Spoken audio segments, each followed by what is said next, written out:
안녕하세요. 세종대학교 공공정책대학원의 시니어 산업학과 교수를 맡고 있는 신양승입니다. 반갑습니다. 우리 세종대학교가 그 시니어 산업학과가 작년 2020년도에 신설이 되었어요. 우리나라의 그 시니어 산업이라는 거를 여러분들도 낯설게 느끼겠지만 우리가 그 65세 이상을 실버 산업이라고 얘기하잖아요. 이제 중장년이라고 40에서 65세의 중장년들을 위한 시니어 산업학과를 지금 운영하고 있습니다. 이런 진로 분기점에 있을 때 지금 하던 일에 노하우를 가지고 창업을 할 것인지 아니면 재취업을 할 것인지 그 고민을 하고 인생 2막을 만들어가는 과정이라고 생각하시면 됩니다. 여러분들께서 좋은 기회를 갖고 우리나라의 트렌드를 이끌어갈 수 있는 시니어 산업학과 기억해 주시면 감사하겠습니다. 고맙습니다.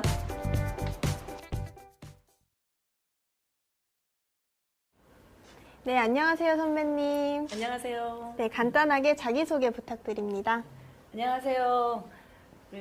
세종대학교 공공정책대학원 속해 있는 시니어 산업학과 교수 맡고 있는 신양숙입니다. 반갑습니다.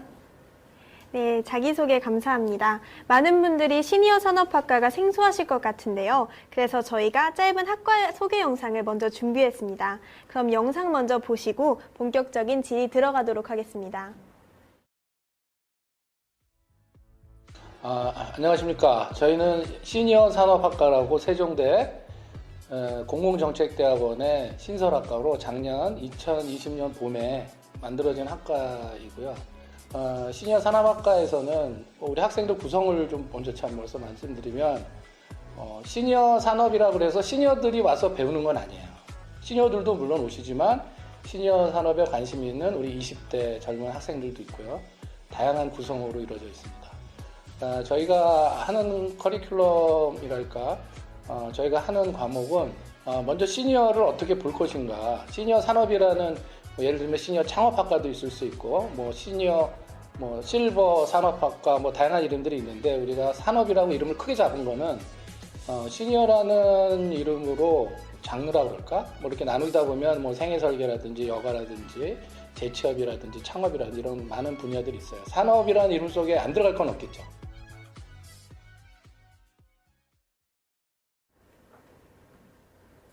네, 그러면 이제 본격적으로 질문을 드려보도록 하겠습니다. 네, 첫 번째 질문 드리겠습니다. 어떤 것을 배우고 진로의 측면에서 어떤 분야로 나아갈 수 있는지와 같은 시니어 산업학과에 대한 소개 부탁드리겠습니다. 네, 시니어 산업학과 소개 먼저 드리겠습니다. 저희 시니어 산업학과는요, 여러분들 부모님 세대의 그 고민을 해결해주는 과라고 생각하시면 됩니다. 우리가 지금 베이비붐 세대가 우리 여러분들 세대보다 2배 이상의 인구를 지금 자리를 차지하고 있습니다. 우리 부모님들이 퇴직을 20년, 30년 정도 직장을 다니다가 나오셔서 재취업을 하거나 창업을 하는 과정 중에 저희 시니어 산업학과가 같이 함께 고민하고 그분들의 일자리와 그분들의 또한 창업에 대한 가는 길들을 저희가 같이 내비게이션을 하는 그런 과정이라고 볼 수 있습니다. 저희 과에서는요, 지금 보통 27살부터 60세까지 저희 그 학생들이 지금 인구 배분이 되어 있고요. 그리고 또한 그 시니어 산업학과는 우리나라에서 최초로 시니어 산업학과가 지금 세종대에서 개설이 되어서 지금 진행되고 있습니다. 여러분들 많이 들어보셨죠? 실버 산업학과라고. 근데 실버 산업학과가 이제 생긴 지 지금 20년이 가까워지고 있는데, 그럼으로써 우리 고령화 시대에 대한 그 이슈를 많이들 고민을 하게 되었고, 거기에 대한 학문을 연구하게 되었습니다. 그렇다면 이제 저희가 우리 이제 40대, 50대, 60대의 중장년이라고도 표현하고, 우리가 신중년이라고 표현하는 이 세대 분들에 대한 고민들을 우리 나라와 함께 우리 학계에서도 같이 고민을 하고, 또 여러분들이 앞으로도 겪어야 될 또 그 세대잖아요. 그래서 함께 이 학문을 만들어가는 과정입니다. 그래서 의미가 있는 게 세종대에서 최초로 시니어 산업학과를 만들었다는 거에 굉장히 의미를 가지고 지금 함께하는 학생들이 엄청 열심히 해서 학문을 연구하고 교수진들과 매진하고 있습니다. 네, 선배님께서 시니어 산업학과가 주목하기 시작하는 이유까지 말씀해 주신 것 같은데요. 다음 질문 드리겠습니다. 어떠한 학생들이 이 학과에 오면 좋을까요, 선배님? 우선은 우리 세종인들이 이렇게 지금 학교를 다니면서 그 직업에 대한 부분을 좀 생각을 하고 있잖아요. 아까 우리 리상섭 교수님께서 이제 해외에서 이제 그 교수를 하고 이제 들어오는 게 좋으냐, 뭐 한국에서 하고 가는 게 좋으냐 이런 부분도 있는데요. 모든 산업과 모든 트렌드는요 학교에서 과로 만들어지거든요. 그래서 제가 그 한양대 문화 콘텐츠를 석사를 그 졸업을 했는데요. 그때만 해도 문화 콘텐츠라는 과가 사실 굉장히 생소하고 그랬습니다. 그런데 그 과가 지금은 굉장히 그 문과에서 들어가기 좀 어려운 그 과, 지금 높은 위치에 있고 또 문화 콘텐츠 자체를 가지고도 한마디로 트렌드를 읽어서 우리가 직업으로 발전이 되었죠. 그런 것처럼 우리 이제 시니어 산업학과에 오는 학생들 자체도 그 교수를 할 수 있는 부분들도 이 세상에 처음 생긴 과니까 여러분들이 열심히 학과를 와서 학문에 매진하시고 이 시장을 만들어 가시고 산업을 알아가신다 그러면 또 교수로 갈 수 있는 첫발음의 그 결과를 나타내실 거고요. 또한 우리가 박사라는 게 시니어 산업학 박사가 아직은 없습니다. 그래서 저희가 해야 될 일들이 많은데 여기 이제 대학원부터 생겼으니까 나중에는 추후에 시니어 전공을 할 수 있는 박사들이 많이 나와서 각 학교로 이 시니어 산업에 대해서 전파하고 함께 할 수 있는 그런 세상을 만들어갈 수 있을 것 같습니다. 네, 답변 감사드립니다. 다음은 창업을 준비하시는 학우분들이 귀 쫑긋하셔야 될 것 같은데요. 창업에 대한 팁, 조언 또는 주의할 점까지 다 말씀해 주시면 되겠습니다. 여러분들이 지금에서는 청년 창업이라는 게 굉장히 익숙하죠. 그런데 실제로 청년 창업이라는 게 취업을 하고 싶은데 그 취업을 할 수 있는 자리들이 많이 없다 보니까 우리가 2008년도 정도에 그때 창업진흥원이라는 데가 생기고 그때부터 우리 청년 창업에 대한 그 지원이 많이 생겼습니다. 근데 왜 청년에 대해서 창업에 대한 나라에서 지원을 그렇게 많이 할까요? 나라의 세금을 가지고 여러분들한테 사업을 하는데 마중물이 되는 돈을 또 주고 있는 거거든요. 그런데 이 부분에서 잘 생각해 보셔야 될 게 우리가 이제 창업은 이제는 취업에 대한 한 분야예요. 그래서 여러분들이 취업이라는 곳으로 직접 갈 수도 있고 직업에 대한 분기점으로 또 하나는 창업으로 여러분들의 취업을 선택할 수도 있는 겁니다. 그래서 여러분들께서 창업이라는 부분을 이제는 내가 그냥 사업이나 해볼까? 돈을 잘 벌어볼까? 이런 생각보다 내가 몇몇 친구들하고 좋은 아이디어를 발전시켜서 창업을 한다 그러면 나라에서 학교에서 많은 지원들을 해주고 있습니다. 그래서 창업이 이렇게 지금 청년들에게 우리가 자리를 잡는 데까지는 한 14년 정도 가까이 지금 됐는데요. 여러분들이 그 주변에서도 우리 창업지원금 받았다는 얘기 많이 들어보셨을 거예요. 근데 저희 세종대가 굉장히 그게 약해요. 다른 학교에 비해서.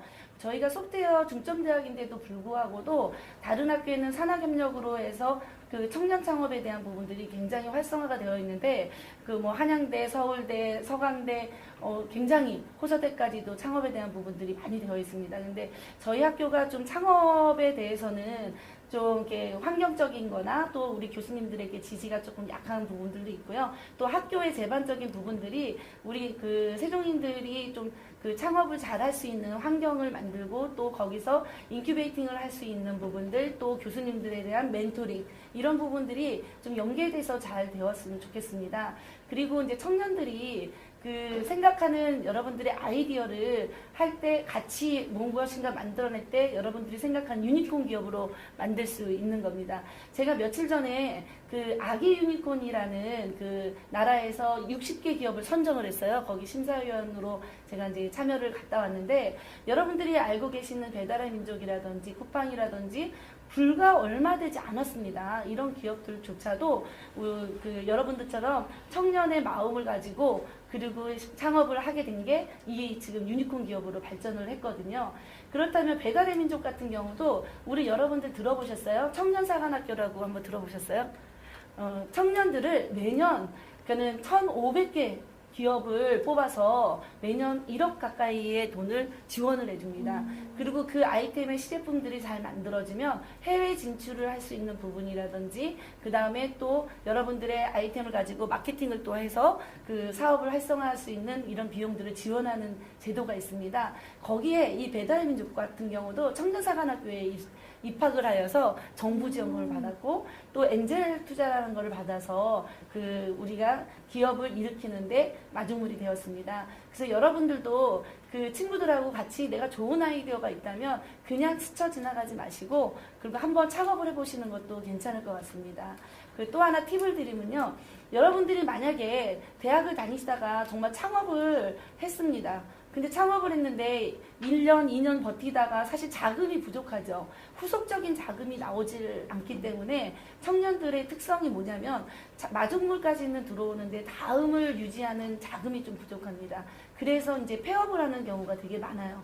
그래서 폐업을 했습니다. 그러고 나서 여러분들이 취업을 다시 했어요. 그렇다고 했을 때 취업을 했는데 어떨 것 같아요?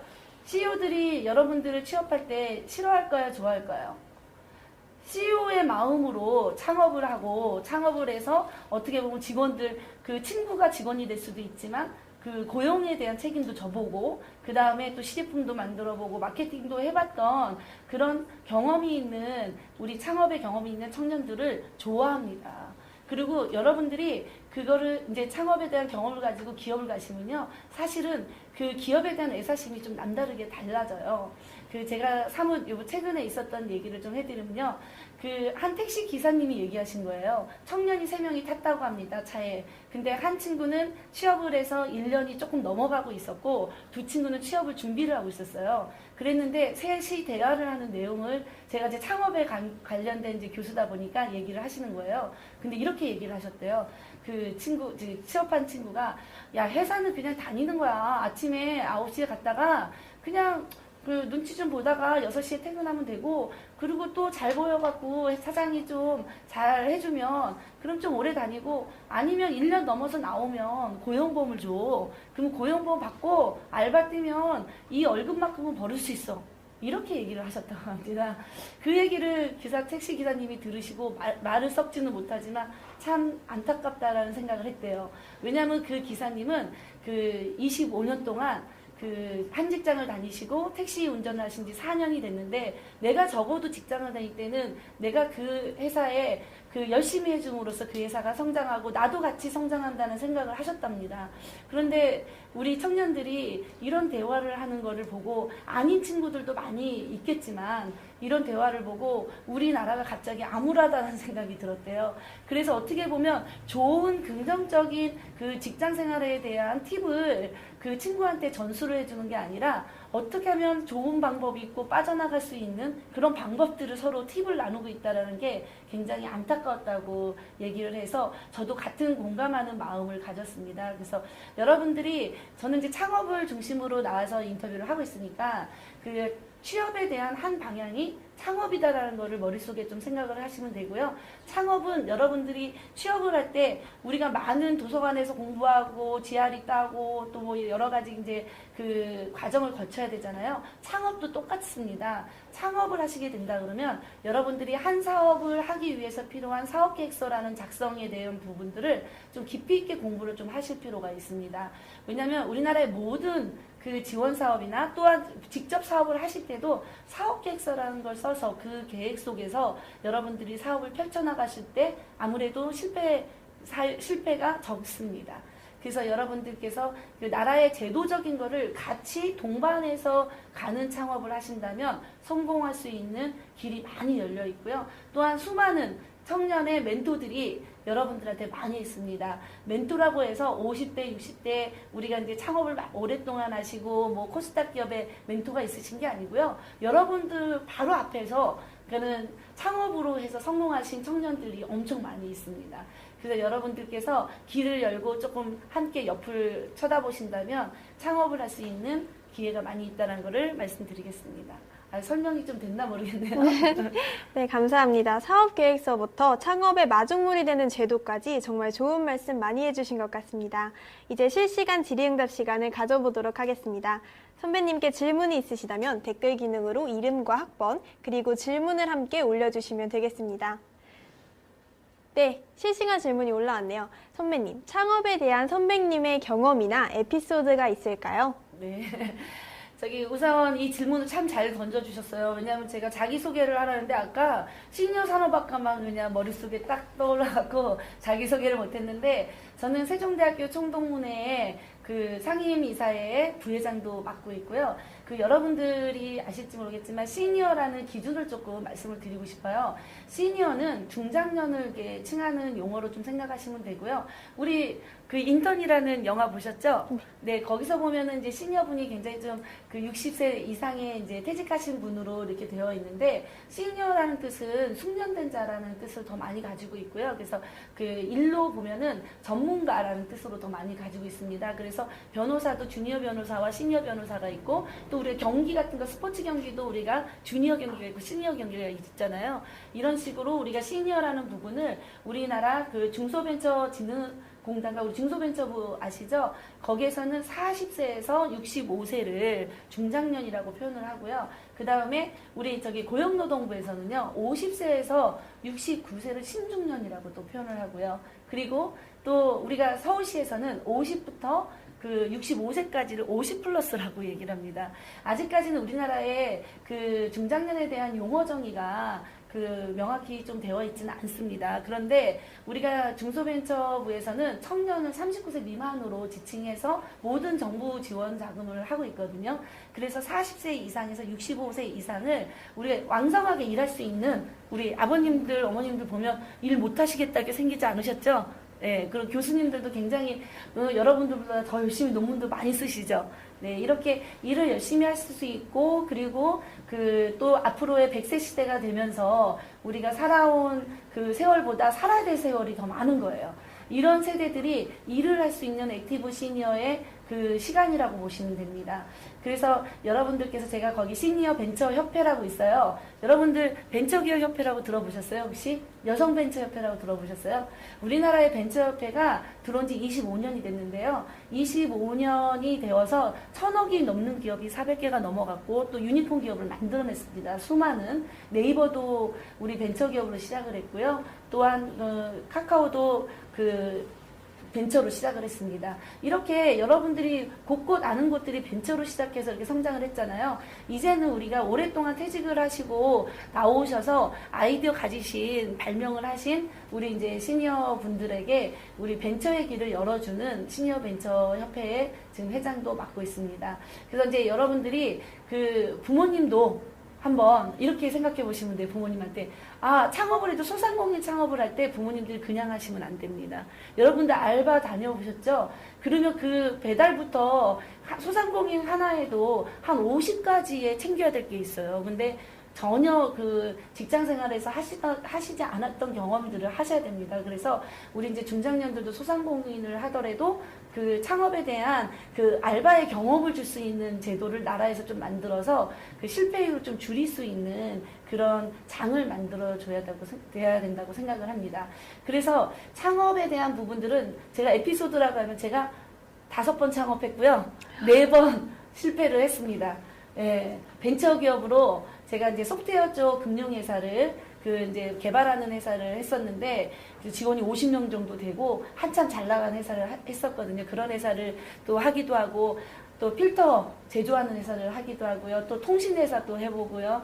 그리고 결국 우리 369 플라워 꽃배달 아시죠? 그거 중개 플랫폼도 저희 회사에서 했었고 이렇게 하면서도 실패를 했는데도 다시 일어날 수 있는 그 원천은 그래도 창업이라는 게 굉장히 에너자이하고 또 저를 다시 깨우는 도전을 할 수 있는 변화 이런 것들을 할 수 있는 그 세상의 장을 만들어줬습니다. 그래서 에피소드라고 하면 4번 실패하고 5번 창업했다 이렇게 말씀드릴 수 있습니다. 네. 네, 감사합니다. 다음 실시간 질문 드리겠습니다. 해당 과가 신설과인 만큼 그쪽 분야에 대한 선례가 없었을 텐데 어떤 식으로 연구하셨나요? 네, 우리 인생 2막이라는 얘기 많이 들어보셨죠? 제가 저기 53입니다, 지금. 근데 26에 결혼을 했어요. 그럼 부모 안에서 26을 살았고, 제가 스스로 산 생활이 지금 26년밖에 안 돼요. 그쵸? 근데 우리 언론에서 많이 얘기하잖아요. 재수 없으면 100살까지 산다고요? 그러면 제가 앞으로 살아야 될 세월이 50년이에요. 그러면 부모님하고 살고 제가 스스로 산 삶을 한 번 더 살아야 돼요. 그렇죠. 그래서 저희가 이 시니어 산업학과라는 건요, 다른 데 있는 게 아니고요. 우리 주변에 있는 여러분들 옆에 있는 분들의 삶입니다. 그런데 우리가 직업에 대한 분기점을 우리가 대학을 가면서 지금 여러분들 굉장히 그 노력을 많이 하고 계시죠? 사실은 그게 또 고등학교 때 직업에 대한 분기점을 또 한번 하셨잖아요. 그렇다면 오랫동안 한 직장을 다니신 분들은 지금 직업의 분기점의 기로에 있는 거예요. 그렇다면 이분들도 나와서 준비를 하시면 안 되겠죠. 그러면 이분들도 나오기 전에 2년, 3년 전부터 준비를 하셔야 돼요. 그래서 우리나라에서 되게 좋은 제도를 만들었어요. 재취업 지원 서비스라는 걸 만들어서 이제는 그 고령화 고용법이라는 그 대통령 특별법으로 만들어진 겁니다. 그래서 1000명 이상의 기업들은 그 퇴직하기 전 2년 전부터 교육을 받아야지만 나와서 활동을 하실 수가 있어요. 그러니까 그게 의무화 돼 있어요. 여러분들 그 직장 내에서 성교육 받는 거 있죠? 처음에 성교육도 받을 때 500명 이상이 성교육을 받아라 근데 지금 5인까지 다 받아야 되죠? 이런 것처럼 이제 우리나라도 제 인생 이막에 그 자기의 직업을 찾아갈 수 있는 직업에 대한 분기점을 교육도 시키고 기회도 주고 할 수 있어야 됩니다. 예, 그래서 우리 시니어 산업학과는 그 시니어 산업의 이해를 해서 4차 산업혁명이라는 게 있잖아요. 여러분들 저희가 저희처럼 나이가 들면 나랑 관계가 없어. 그냥 스쳐 지나갔으면 좋겠고 이래요. 여러분들 스스로도 예를 들어서 문화 쪽에 계시거나 좀 이렇게 관계가 없다고 생각하시는 분들은 그거 너무 복잡해. IT 뭐 AR 뭐 VR 빅데이터 너무 복잡하다고 생각하잖아요. 근데 여러분들이 생각하시지 않는 동안 세월은 흘러가고 그 산업은 발전이 되는 거예요. 그렇다면 내가 안 해도 발전이 되는 산업이라면 부딪혀야죠. 그렇죠? 그것처럼 우리 시니어 산업학과에서는 4차 산업을 중심으로 한 시니어 산업에 대한 분야를 나눕니다. 그리고 우리 시니어들은 자금도 좀 융통해서 쓸 수 있고 자금도 가지고 있고 그 다음에 또 건강하잖아요. 이런 부분들에 우리가 신체적인 트렌드가 바뀌는 부분, 그 다음에 또 생활이 바뀌는 부분, 또 맨날 25년간 한 직장에서 이렇게 다니다가 갑자기 할 일이 없어지는 거. 이런 부분들의 산업을 해서 저희는 재취업 그 지원 서비스라는 과목도 있고요. 또 사업계획서 작성, 우리가 창업을 하시려는 분들은 사업계획서 작성이라는 것들을 할 수 있는 기회도 있고요. 그 다음에 투자. 우리 시니어들이 그래도 자금을 좀 퇴직금 같은 걸 받아 나오잖아요. 그럼 창업을 직접 할 수 없다면 간접 투자라는 게 굉장히 중요한데 이 간접 투자를 어디서 배울 데가 없어요. 그냥 주식으로밖에 투자를 할 수 없는 거잖아요. 근데 여러분들 같은 우리 청년들이 창업을 했어요. 그러면은 우리가 엔젤 투자를 우리가 청년들에게 해줄 수 있잖아요. 그리고 시니어들이 해주고 그 기업에 멘토링을 해주고 이런 우리 엑셀러레이터라고 들어보셨어요? 이런 엑셀러레이터 투자 방법론이라는 것도 하고 제일 핫한 게 뭐냐면요. 요즘에 시니어 모델. 저희 과에는 시니어 모델 학과가 있습니다. 그 서울대학교에 보면요. 우리 그 시니어 산업 최고위 과정도 있고요. 그 다음에 서울산업대학교에 보면은 시니어 모델 학과도 있어요. 근데 우리 시니어 산업 속에 시니어 모델 한 분야잖아요. 그래서 저희가 시니어 모델 학과에 5명이 입학을 하셔서 지금 잘 그 운영이 되고 있고요. 어떻게 보면 그 시니어 산업학과는요, 학생들한테는 내 직업으로 할 수 있는 분야를 찾아가시는 거고요. 시니어분들은 내 직업에 그 진짜로 내가 좋아하는 일과 잘할 수 있는 일과 여러 가지의 환경 속에서 직업을 찾아갈 수 있는 그런 과라고 생각하시면 됩니다. 하나 마지막으로는요. 그 시니어 산업학과는요. 세종대 출신들이 다시 세종대에 와서 재교육을 받으시고요. 거기에서 다시 내 일자리를 찾아갈 수 있는 그런 터를 마련하려고 합니다. 그래서 여러분들께서 그 관심을 가지시고 주변의 부모님들도 다시 재교육을 하신다면 석사부터 다시 한번 해보시라고 권유를 해주시면 좋을 것 같습니다. 너무 길었나요? 아니요. 네, 너무 좋은 말씀 해주셨습니다. 지금 너무 질문이 폭주를 하고 있는데요. 시간 관계상 10분만 남아서 답을 네네. 좀 짧게 부탁드리겠습니다. 다음 질문 드리겠습니다. 창업 vs 취업. 교수님께서는 어떤 걸 좀 더 선택하실 것 같은지 또 그렇게 선택을 하신 이유가 무엇일까 궁금하다고 하네요. 네. 저는 제가 산미그룹이라는 데를 딱 1년을 다녔어요. 근데 그때 당시만 해도 우리 그 3D라는 그 기술을 만드는 회사였는데 광고에서 이렇게 휴먼, 테크 이렇게 해서 이제 3D로 나오는 거를 배우고 싶었는데 워크스테이션이라는 기계가 없어서 못 배웠거든요. 그래서 회사를 들어가야지만 그게 기계를 만질 수가 있었어요. 그래서 취업을 선택을 한 거예요. 그랬는데 여러분들도 이제 취업해 보시면 아는데 취업에 가장 그 퇴직을 제일 많이 하는 사유 그 실력이 없어서 그게 아니고요. 그 직장 내에 있는 대인관계예요. 사실 직장 내에서 많은 직장 상사와 동료와 부딪히는 것들 때문에 직장을 그만두는 경우가 되게 많습니다. 저도 그런 사례였어요. 그래서 위에 그 이제 선임이 저한테 기회를 안 주고 계속 저랑 트러블이 좀 많았어요. 그래서 저는 이제 취업을 계속 잊지 못하고 나와서 저는 창업을 하게 돼서 지금까지 창업을 했는데요. 저는 창업을 선택하고 나서 인생이 두렵지가 않습니다, 사실은. 어떠한 길로 어떻게 다시 떨어져도 다시 일어날 수 있는 그런 그 용기가 있습니다. 그래서 창업을 좀 선택을 하고 있고요. 여러분들 이런 사례가 있었습니다. 제 제자인데요. 아버지가 그 큰 모기업에 전무를 하시고 돈도 많이 버셨어요. 근데 조기 퇴직을 하신 거예요. 40대에. 그러고 나서 결국에는 이제 똑똑하시니까 그 공인중개사 자격증을 따서, 예. 그래서 이제 그 동네에서 공인중개사를 하셨어요. 근데 그 아들이 바라봤을 때 이랬대요. 아, 나도 그러면 좋은 대기업을 가도 20년이 됐지 15년이 됐지 모르겠지만 다시 나와서 저렇게 뭔가를 창업의 길을 다시 찾거나 해야 되는구나 라는 생각이 들었다고 합니다. 그래서 본인은 취업을 안 하고 창업을 선택을 했다고 하더라고요.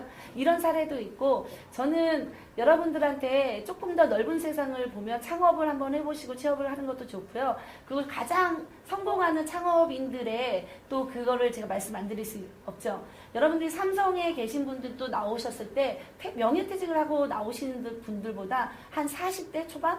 좀 핫할 때 내가 무엇인가를 가지고 나와서 창업을 하겠다 나오신 분들이 거의 성공을 많이 하셨습니다. 그래서 어느 한 분야에 또 경험을 좀 한 10년 이상이 깊이 쌓으시고 거기서 내가 가야 될 길을 찾아서 나오시면 창업이 훨씬 성공률이 높습니다. 그래서 그 두 갈래의 길들을 여러분들이 가고자 하는 길에 어떤 길에도 취업과 창업은 뗄 수 없는 관계라는 거, 예, 그걸 말씀드리고 싶습니다. 네, 감사합니다. 다음 실시간 질문 드리겠습니다. 네, 이제 마지막 질문인데요. 창업 관련 이야기가 나올 때 지레 겁먹는 사람들이 많습니다. 특히 기초자금 부족 또한 창업에 대한 꿈을 오래 접기에 부담스러운 요소라고 생각하는데요. 국가적 지원을 받기에 부담이 크다고 생각하는 사람들이 있는데 이런 사람들에게 창업에 대해 상담을 받을 수 있는 곳이 있는지 궁금하다고 합니다. 네. 너무 많습니다. 상담을 받을 수 있는 곳이. 우선요, 첫 번째로 여러분들 그 세종대에도 우리 창업지원센터가 있어요. 그 창업지원센터에 문 두드리고 들어가셔야 됩니다. 가서 물어보시면 돼요. 그러면 좋은 게 뭐냐면 여러분들은 자금이 별로 안 들어요. 왜냐하면 청년들은 그 사업장을 무료로 내주는 데가 너무 많아요. 너무. 예, SBA에서도 하는 여기 마포에도 있고요. 그리고 그 우리가 서울창조경제혁신센터 이런 데 전부 1인 창업센터들이 있고요. 여성은 여성경제인협회도 있고요. 여성벤처협회도 있고요. 또 요즘에는 그 여성프라자 이런 데도 있고요. 그리고 또 남성 여성 차별화 없이 1인 창업을 해서 들어갈 수 있는 곳이 굉장히 많고요. 그러면 우리가 임대하고 이런 비용 안 들어도 들어갈 수 있죠. 1번. 그리고 나서 여러분들이 마케팅을 하겠다, 세무비용 이런 거 보조금 나오는 게 널려 있습니다. 여러분들 K-스타트업이라고 있어요. 그 K-스타트업.or.kr에 들어가시면 청년들이 창업할 수 있는 사업화 자금들이 굉장히 많이 나와 있습니다. 거기 눈을 조금만 크게 뜨시고 아 이거 나한테 해당되는가 하면 그 사업계획서에다 내가 생각하는 거 적어보셔서 먼저 도전을 해보시고 떨어져 보셔야 돼요. 떨어지면 어때요? 그쵸? 또 넣으면 되죠. 나라의 그 자금은요, 여러분들에게 주는 자금은요, 올해 있다고 내년에 갑자기 없어지고 이런 건 거의 없어요. 이 이름이 바뀌고 사업에 대한 분야가 조금 바뀔 뿐이에요. 작년에 코로나가 우리가 이제 생기고 나서 비대면 코로나 자금들이 많이 활성화됐어요. 그래서 청년들이 많은 그 기회를 받아갔습니다. 그래서 여러분들이 그런 부분이 있고, 또 서울 창조 그 경제혁신센터는요, 여러분들의 그 멘토링, 컨설팅 다 받으실 수 있어요. 그리고 멘토들이 그 항상 상주되어 있어요. 들어가셔서 하시면 돼요. 용산에 있거든요. 그래서 이제 이런 곳도 있고, 세종대에서 여러분들의 창업 동아리 같은 데를 통해서 하시면 제가 얼마든지 그 아이템에 대해서도 검증해드리고 해드릴 수 있습니다. 제가 이제 창업에 대한 부분은 심사위원 많이 나가거든요. 그래서 여러분들이 그 사업 계획서를 어떻게 써야 붙는지 그런 팁 같은 거 제가 좀 알려드리고, 다음에 뭐 기회가 된다면 제가 사업 계획서 잘 쓰는 법에 대해서 제가 유튜브로 한번 올려서 여러분들이 볼 수 있게끔 해드릴게요. 호서대학교에서는 제가 해드렸는데 유튜브로 여러분들한테 못 해드렸거든요. 이제 여러분들 선배니까 열심히 여러분들을 서포트하는 창업 멘토가 되겠습니다. 네. 네, 감사합니다. 실패를 하더라도 다시 일어날 수 있는 힘을 얻으셨다는 선배님의 말씀 가슴 깊이 와닿네요. 신영수 선배님과 함께한 질의응답 시간은 이만 마무리하도록 하겠습니다. 혹시 후배님들에게 정말 마지막으로 하시고 싶으신 말씀 있다면 짧게 부탁드리겠습니다. 네, 여러분들에게는 기회가 있습니다. 그 기회가요, 누구한테나 있는 게 아니고 여러분들이 그 기회를 생각하고 보고 있을 때 그 기회가 오는 거예요. 이런 말씀 많이 했잖아요. 준비된 자한테 그 기회가 온다고 하잖아요. 정말 맞는 얘기입니다. 만약에 펀드 매니저 하고 싶으시면요, 펀드 매니저가 될 수 있는 길들을 쳐다보고 계셔야 됩니다. 그래서 여러분들이 세종인들이 모두 직업을 잘 찾아가는 그날까지 여러분들께서 열심히 함께 열공하면서 노력하겠습니다. 여러분들 다 같이 화이팅! 네, 좋은 말씀 감사합니다. 오늘 잡터뷰에 참여해 주셔서 정말 감사드립니다. 네, 고맙습니다.